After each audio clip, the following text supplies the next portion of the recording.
Hello. Hello சொல்லுங்க. வணக்கம் madam. நான் வந்து ஆனந்த் சாம்பூர், நான் வந்து வீர சாம்பூர் அமைப்புலேருந்து பேசுகிறேன். சொல்லுங்க. தமிழக அரசியல் 4ஆம் தேதியிட்ட ஒரு கட்டுரை ஒன்று, கள்ளக்குறிச்சி கலை நிலவரம் ஒன்று இருந்தது. ஹலோ, கேட்குறீங்களா? ஒரு நிமிஷம், நான் இணையாசிட்டு கொடுக்குறேன். கொடுங்க. ஹலோ, சொல்லுங்க சார். வணக்கம் சார். சொல்லுங்க சார். அதாவது 4ஆம் தேதியிட்ட தமிழக அரசியலில் கள்ளக்குறிச்சி கலை நிலவரம்னு ஒரு கட்டுரை ஒன்று, கிஷோர் அப்படிங்கிற ஒரு பேரில் கட்டுரை ஒன்று வெளியாக இருந்தது. கட்டுரையில் தொகுதியில் வன்னியர், அருந்ததியர், தாழ்த்தப்பட்ட மக்கள், கொங்கு வேளாளர், அகமுடையார், பார்க்கலுடைய இதெல்லாம் இருக்குது. அருந்ததியர் இருக்காங்க, அருந்ததி தாழ்த்தப்பட்டவர் வரல. நம்ம தாழ்த்தப்பட்டவர்லாம் யார் சார்? இல்லை, தாழ்த்தப்பட்டம் பதிவு பண்ணிருக்காங்க. அங்கே தாழ்த்தப்பட்டம் ஒரு சாதி இருக்குதா? இல்லை, யாரை தாழ்த்தப்பட்டம் பதிவு பண்ணியிருக்காங்க?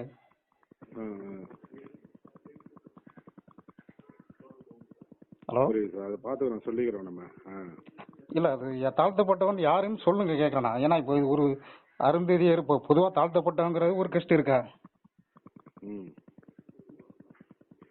ஹலோ, சொல்லுங்க. கட்டுரையாளர் எப்படி அதை பதிவு செஞ்சாரு, அதை எப்படி இது பண்ணாங்க, இது என்ன சாதின்னு தெரியல, யாருக்கு அந்த முத்திரையை குத்துறாங்கண்ணா? ஹலோ, நீங்க எங்க இருந்து பேசுறீங்க? நான் ராமநாதபுரம் மாவட்டம், வீர சாம்பூர் பறவை. எங்க இருந்து சார்?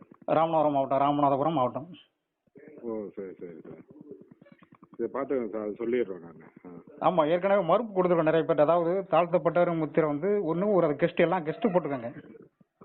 தொகுதியில் என்ன சாதின்னு போட்டிருக்காங்க. 5-6 சாதி வந்துருக்கு, ஆனால் ஒன்று மட்டும் தாழ்த்தப்பட்ட வந்திருக்கு. அப்போ தாழ்த்தப்பட்டவங்க சாதி என்ன ஒன்று, தாழ்த்தப்பட்ட ஒரு சாதி கிடையாது.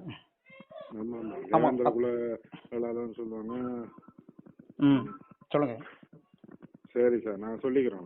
இல்லை, தேவேந்திர வேளாளர், அருந்ததியர், அந்த பக்கம் ஆதிராவர், அல்லது பறையர், அல்லது சாம்பவர்னு இப்படி வரும். அப்படி நீங்க முத்தினா கூட தாழ்த்தப்பட்டவன்னு சொல்லி ஒரு சாதியும் குறிக்காது, ஒரு கெஸ்ட்ல வர்றவங்களையும் குறிக்காது. பல செய்து யாரு எங்க ஒடுக்கப்படுறாங்களோ அவர்கள் ஒடுக்கப்பட்டவர்களாம் தாழ்த்தப்பட்டவர்கள். எல்லா கெஸ்ட்டுக்குமே பொருந்தும். அப்படி முத்திரை நீங்க குத்தி இருந்தாலுமே தாழ்த்தப்பட்ட, அப்படியே ஒரு எஸ்சி கெஸ்ட், அதாவது ஷெட்யூல் கெஸ்ட்டை பார்த்து முத்திரை குத்தாலுமே அந்த முத்திரை எந்த சமூகத்துக்கு குத்துறாங்கன்னு தெரியணும். ஏன்னா அருந்தின்னு ஒரு சாதி இருக்கு, பறையன்னு ஒரு சாதி இருக்கு, ஆதிராவர்னு கெஸ்ட் இருக்கு, சாம்பவர் இருக்காங்க.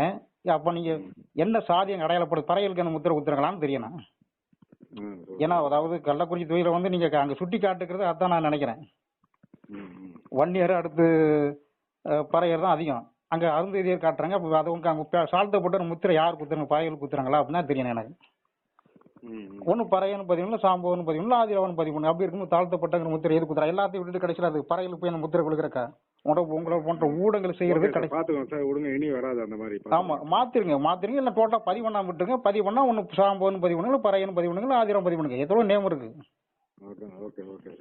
சரி, திருத்திங்க, அடுத்த இதுல வரக்கூடாது மாதிரிலாம். Okay sir.